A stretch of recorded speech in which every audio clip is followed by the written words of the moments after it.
As you breathe in gently through your nose in this meditation, in this day when we will bring the joy of life alive within us, breathing in the air, but you're breathing in pure grace, the presence of the loving intelligence of this universe, the magic, the marvelousness of this universe, the wind of life is blowing gently into you and into your soul. As you sit inside of your body, you can feel the pressure of your feet on the floor, of your butt on the chair, on your back against the chair. That's not your body feeling that. Your presence in the body, you, oh beautiful, eternal, spiritual, conscious you completely perfect you eternal you. It's you in this body. It's you that you feel in the trembling and tingling of your body and in your hands. You. And as you breathe in that grace, that beautiful, healing, and relaxing grace, you are breathing in a gift from the great jungles and the great forests and the sea grasses of the world, their gift of oxygen to you. It goes into every cell of your body and awakens it and makes it alive and joyful. And when you exhale the carbon dioxide that the jungles and the forests and the sea grasses need for life. And so back and forth we breathe. And as we do, we become one.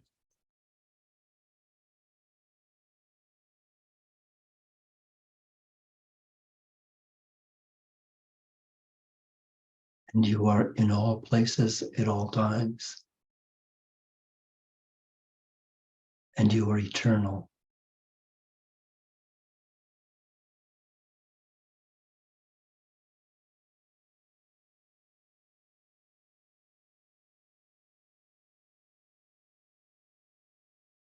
So breathe in through your nose the blessing of life. Breathe in through your nose and allow that blessed breath to make you whole and well.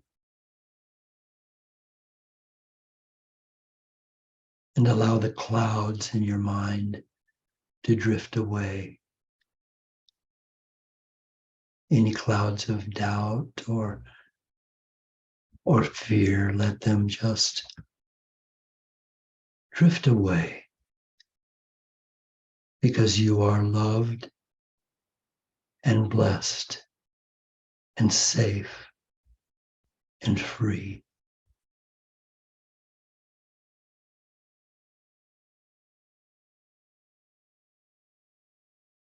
And all of those worries, all of those anxieties, all of those stresses are not you. That you experience them, but you are not them. This is you. whole, perfect, and complete.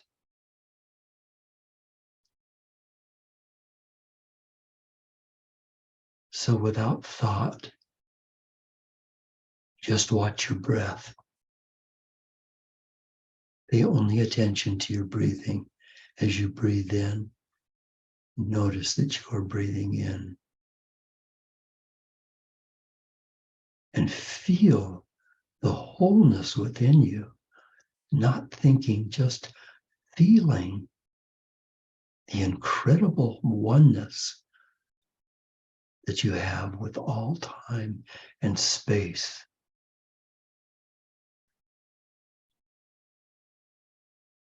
And as you breathe out, feel yourself falling deeper and deeper into the peace, the deep and blessed peace that is always here.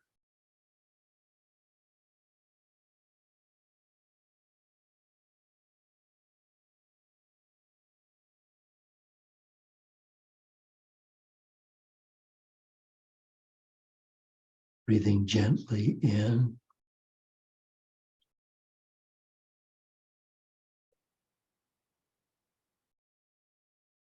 breathing gently out.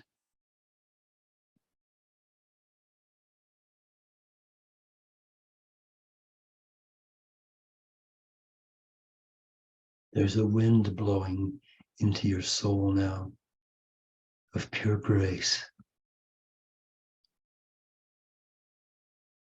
It is the one that enables a tree to be magnificent as it stands tall, leaning against the sky.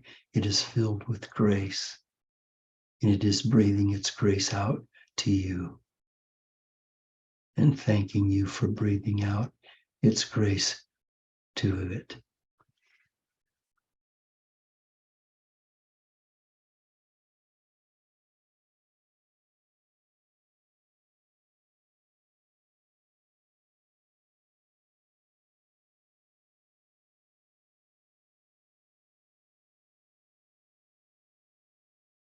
You are loved. You are blessed. You're safe. And you're free. Can you let that magnificent brain and all the intellectual hubbub that's going there, just let that go? Just breathe it away, at least for this little while.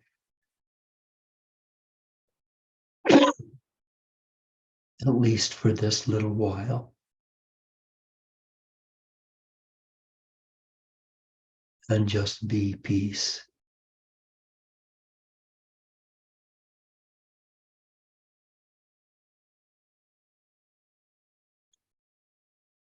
And when you can, allow yourself to come back to us. But you're like kites out on the end of a string in that wind.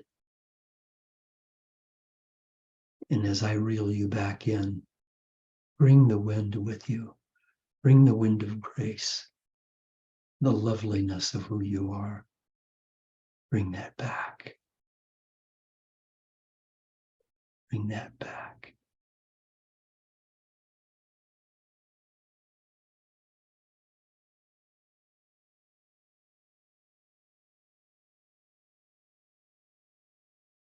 So today, my dear ones, today is Father's Day. It's a day that I'm really excited about, not only because I'm a father, but because there's so much to think about and to look at in this day for the parents who are so often misunderstood. And he's often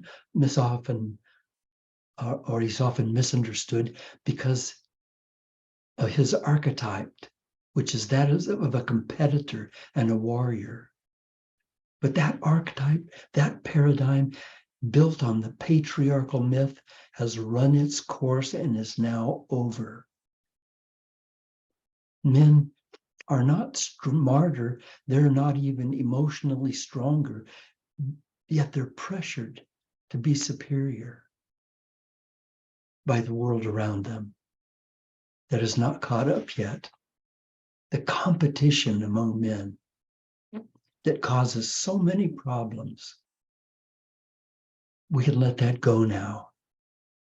Societies are waking up to the truth that the real men are not those with the biggest muscles or the fastest cars, but those who are in harmony with their counterparts, women, in harmony with them, understanding them, serving them.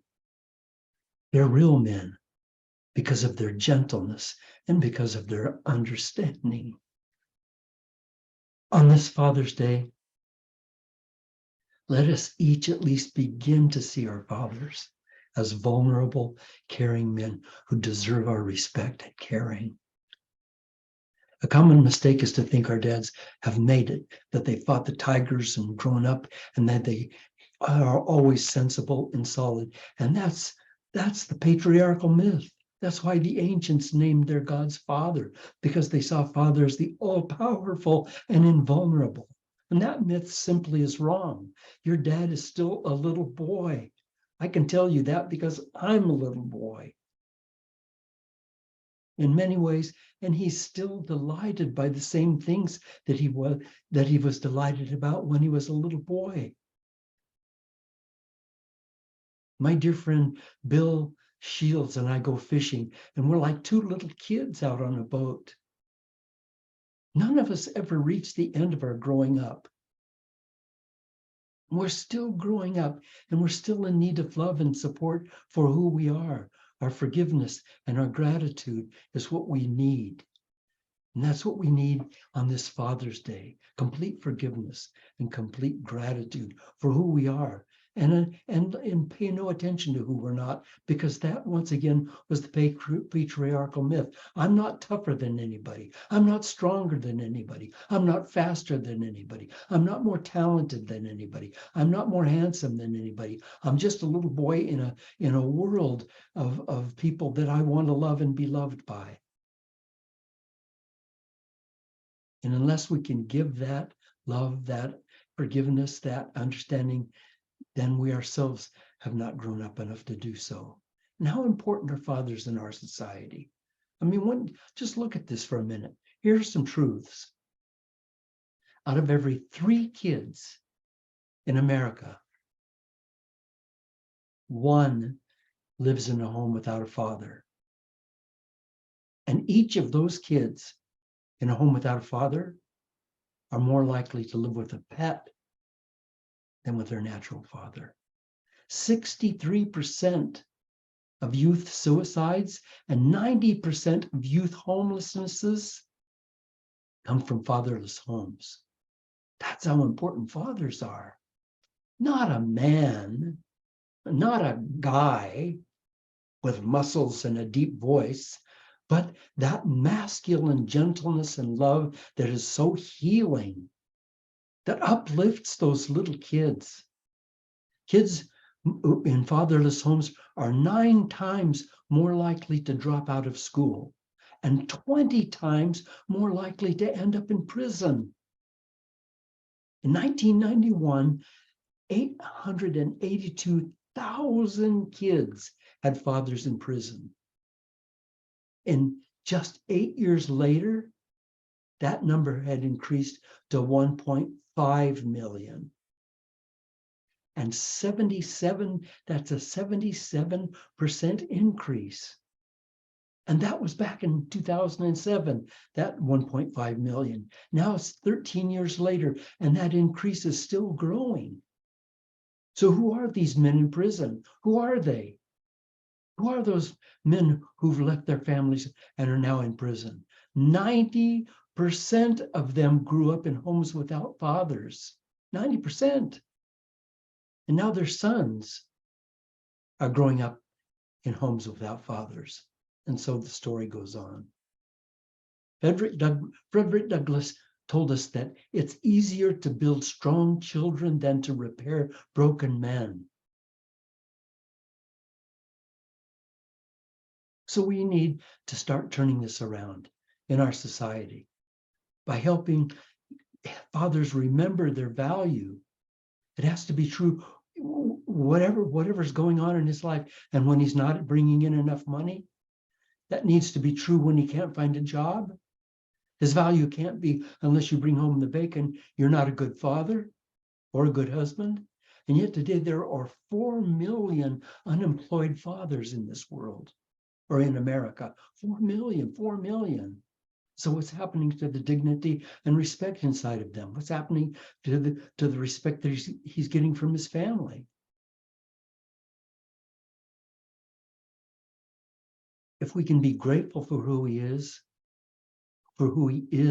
as a human being, with his own now needs and doubts and fears, and his own sense of losing himself because he's no longer competitive out there, but he has a home, he has a place where he belongs no matter what, and that's the home where he's a father.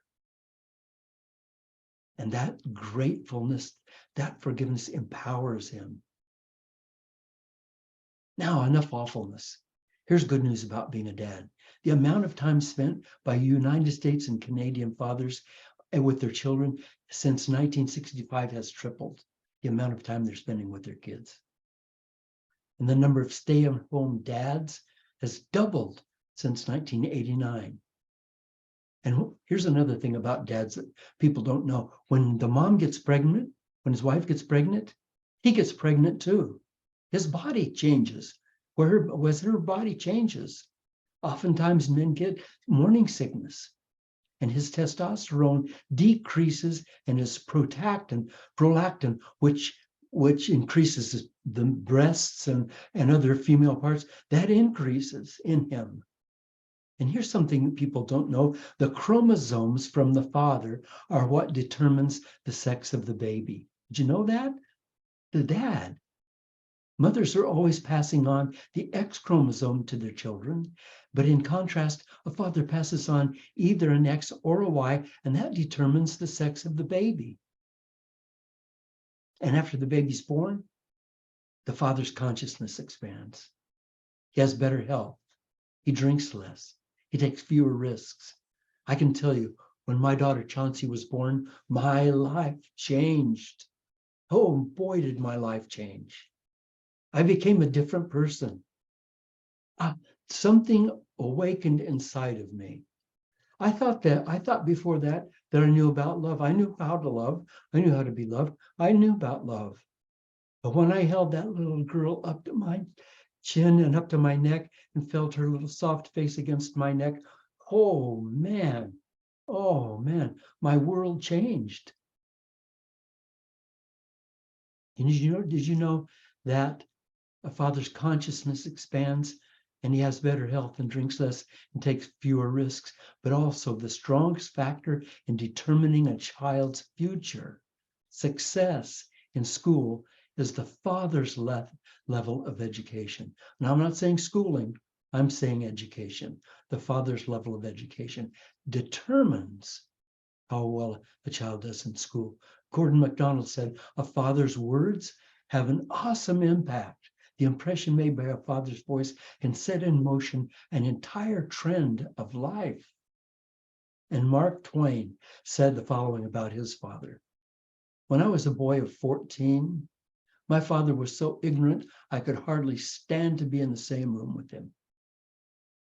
And then when I turned 21, I was astounded at how much he'd learned in just those 7 years.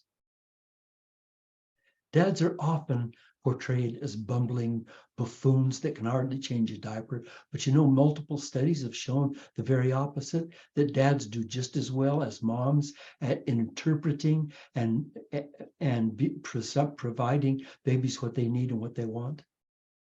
Sigmund Freud said, I cannot think of any need in children as strong as the need for a father's protection. And here's a shocker. This is a shocker. In 36 studies, researchers found that a child's future well-being and happiness hinge more heavily on whether a dad lavished them with love and affection than their mom. Pam Brown said dads are most ordinary men, turned by love into heroes, adventurers, storytellers, and singers of song. What a beautiful thing. And do you want a brainy kid? A study showed that dads with highly motivated dads their kids ended up with higher IQs and more A's on their report cards.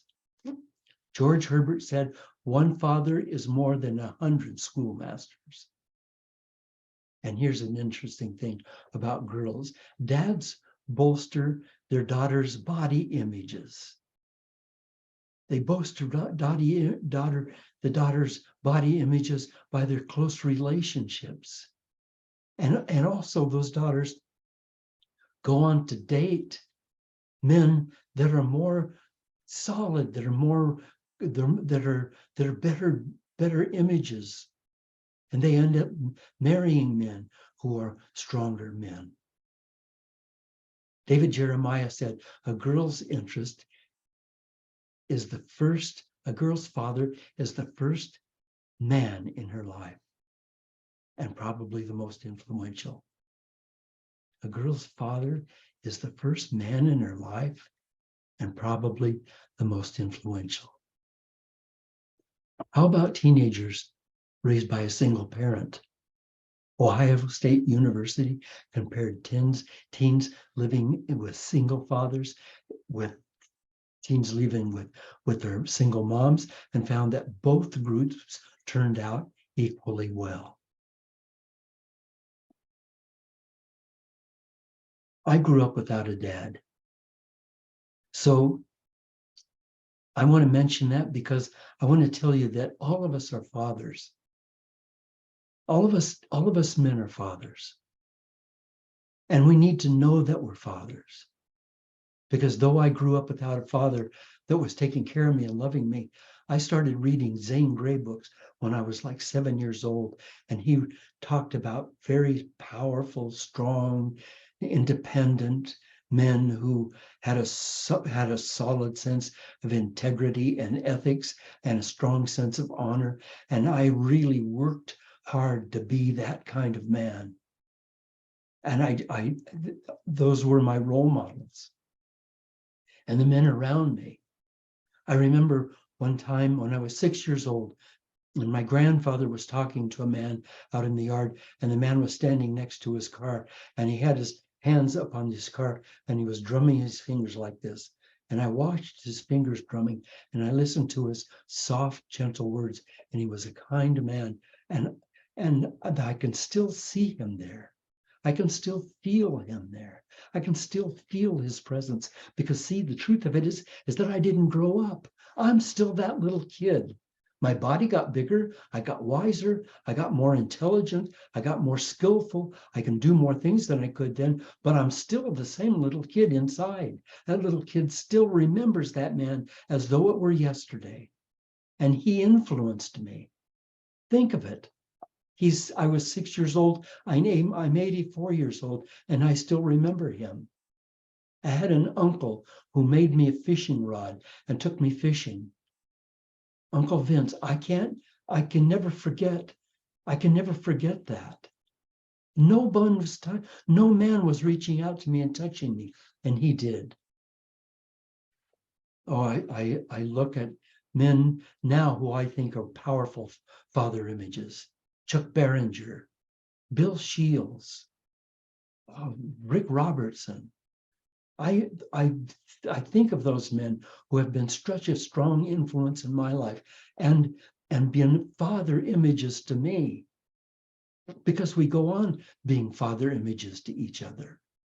We go on lifting each other up. And it's so important.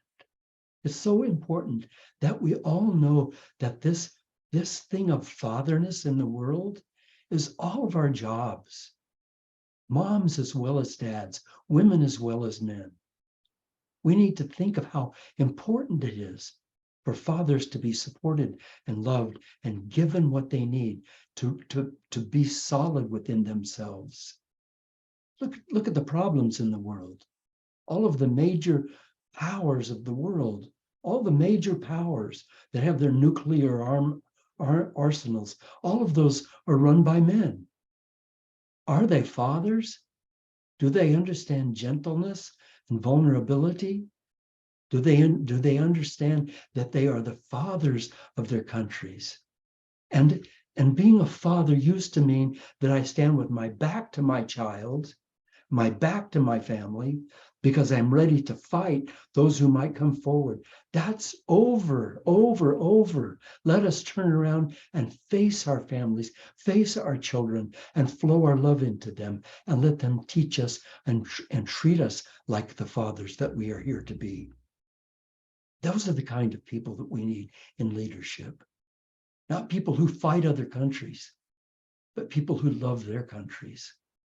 Because if we get the love and the nurturing and the support that we need in this country and in our individual families and in our communities, in our teams, in our neighborhoods, if we're treated, then that awakens within us and within the world that thing that's been missing for so long. Gentle, loving, kind, happy, joyful fathers, men with strong honor. Now, I thank you for joining me today. It's always such an honor spending my Sunday morning with you. If you enjoyed today's message, will you please make a donation to help us keep these weekly resets going? You'll find the donation button on my website, bobtrask.com, in the upper right-hand corner. Thank you so much for your support. And for the next half hour, you're invited to stay with us, and we'll have some questions and answers, and we'll have some discussions. And the discussion today will be about this question: what can I do to honor the fathers in my life more? What can I do to let them feel that I know who they are as men, as gentle, soft, vulnerable, loving men, and awaken that in them? How can I help that happen? That'll be the question. And it'll start in just a minute. But now, those of you who are not going to stick for the questions and answers, thank you so much. Have a great week and go with my blessing. And I love you.